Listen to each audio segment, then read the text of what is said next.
Hello दोस्तों, तो कैसे हो आप लोग। आज मैं आपको दुनिया की बहुत ही कॉम्प्लेक्स कंट्री यानी चाइना के बारे में चंद बहुत ही अमेजिंग और रेयर फैक्ट्स बताने वाला हूँ। तो आपने इस वीडियो के अंत तक जरूर देखना है। चलें स्टार्ट करते हैं। Fact number 1, great wall of China. Great wall of China का शुमार दुनिया के 7 बड़े अजूबों में होता है। दरअसल ये बहुत ही छोटी छोटी दीवारों का मजमुआ है। अगर हम इन तमाम दीवारों को मिलाएं तो ये टोटल में 21,196 किलोमीटर लंबी दीवार बनती है, जो कि अर्थ के हाफ सरकमफेरेंस के बराबर है। बेसिकली इस दीवार को बनाने की जो तारीख है वो बहुत पुरानी है। कहा यह जाता है कि 771 कबल मसीह से इसकी तामीर शुरू हुई और 1644 में जाकर इसकी तामीर खत्म हुई। यानी इस दीवार को बनाने में तकरीबन 2400 साल लगे और वक्त के साथ साथ इस दीवार को मुकम्मल किया गया। लेकिन आखिर ये दीवार बनाई क्यों गई थी? उस वक्त के राजाओं ने इस दीवार को बनाया था लड़ाका कबाइल से बचने के लिए, ताकि वो लड़ाका कबाइल के जंगजू से मुकाबला कर सकें और अपनी हिफाजत कर सकें। एक और बहुत ही मिथ बताई जाती है कि एक चांद पे खड़ा हुआ इंसान दुनिया पर ग्रेट वॉल ऑफ चाइना को देख सकता है, जो कि बिल्कुल गलत है।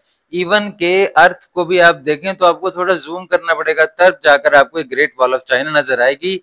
लेकिन ये बात सच है कि ये बहुत बड़ा अजूबा है। फैक्ट नंबर 2, पैंडा डिप्लोमेसी। जैसे कि हम सब जानते हैं, पैंडा चाइना का कौमी जानवर है यानी नेशनल एनिमल है। एक मजे की बात यह है कि दुनिया में जहां कहीं भी पैंडा मौजूद होगा तो वो सिर्फ और सिर्फ चाइना की मिल्कियत होगा। चाइना के पास ये राइट है कि दुनिया के किसी भी कोने में कहीं पर भी पांडा मौजूद है तो वो चाइना की मलकियत में है, वो उस मुल्क का नहीं है। लेकिन अगर कोई मुल्क उस पांडा को खरीदना चाहता है, मिसाल के तौर पर किसी जू में रखना चाहते हैं, तो वो सबसे पहली बात उस पांडा को हरगिज नहीं खरीद सकते। उसको सिर्फ चाइना से लोन पर ले सकते हैं, जो कि एक पांडा का तकरीबन हर साल का $1 मिलियन होता है, जो कि बहुत बड़ी रकम है। और इसके बाद भी अगर किसी पांडे का बच्चा पैदा होता है लेकिन वो किसी दूसरे मुल्क में है, तो वो बच्चा भी चाइना की मिल्कियत होगा और उसके लिए भी लोन अदा करना पड़ेगा, नहीं तो उस बच्चे को चाइना को वापस करना पड़ेगा। Fact number 3, the forbidden city. चीन के कैपिटल बीजिंग में एक बहुत बड़ा पैलेस मौजूद है जिसको फोरबिडन सिटी कहते हैं। बेसिकली ये पैलेस इतना बड़ा है कि उसके लिए लफ्ज इस्तेमाल किया गया सिटी। ये हकीकत में कोई शहर नहीं है, जबकि एक बहुत ही बड़ा कला है। इस किले को बेसिकली 1406 में बनाया गया और 1420 तक इसकी तामीर मुकम्मल हो गई। उसके बाद 500 साल तक यानी 1420 से लेकर 1912 तक इस पैलेस में जो चीन के महाराज थे सिर्फ वो और उनकी फैमिली रहती थी। उसके अलावा किसी को भी इसमें दाखिल होने की या बाहर जाने की बिल्कुल भी इजाजत नहीं होती थी। लेकिन 1912 के बाद जब चाइना में मोनार्की भी खत्म हुई तो इस पैलेस को एक म्यूजियम बना दिया गया और अब तमाम लोग जाकर इसका विजिट कर सकते हैं। लेकिन एक मजे की बात यह है कि कहा जाता है कि इस पैलेस में 9,999 कमरे हैं। यानी ऐसा कैसे हो सकता है? यानी 9,999 कमरे और एक बिल्कुल छोटा कमरा जिसको आधा कमरा बोलते हैं। लेकिन कमरा तो कमरा होता है, चाहे वो छोटा हो या बड़ा हो। तो सीधा सीधा ये क्यों नहीं कह दिया जाता कि इसमें 10,000 कमरे हैं? ऐसा नहीं कर सकते, क्योंकि चाइना का मानना है कि जो उनके गॉड हैं जो ऊपर रहते हैं आसमानों में, उनका पैलेस भी है, तो उनके पैलेस में भी 10,000 कमरे हैं। लिहाजा वो खुद को गॉड के साथ कंपेयर नहीं कर सकते और वो इसीलिए एक आजिज़ी दिखाते हैं 9,999 कमरे बोलकर। Fact number 4, terracotta army. ये सबसे कमाल का फैक्ट है।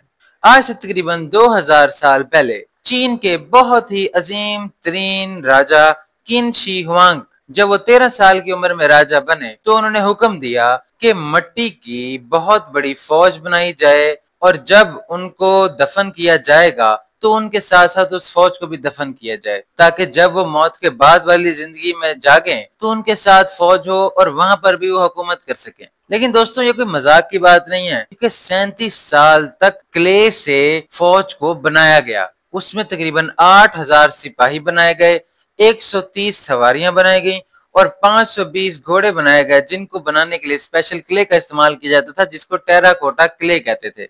1974 में कुछ फार्मर्स ने जमीन को खोदा तो उनको गलती से ये कुछ क्ले के टुकड़े मिले।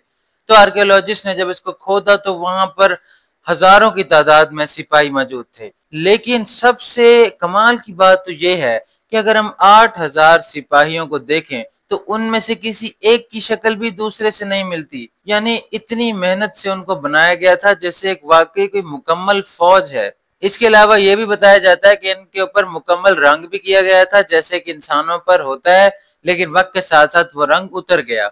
और इन तमाम सिपाहियों के पास बहुत सारा हथियार भी मौजूद था, लेकिन वो हथियार क्ले से नहीं बनाया गया था, जबकि वो असली हथियार थे।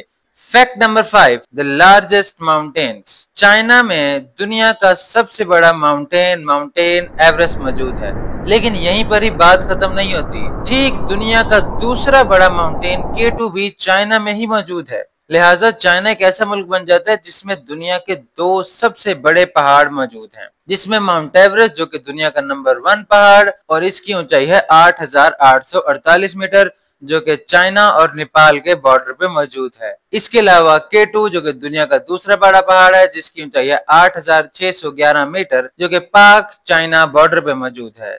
लिहाजा इन पहाड़ों के एतबार से भी चाइना को बहुत ज्यादा अहमियत दी जाती है। तो दोस्तों ये थे चाइना के चंद बहुत ही शॉकिंग फैक्ट्स।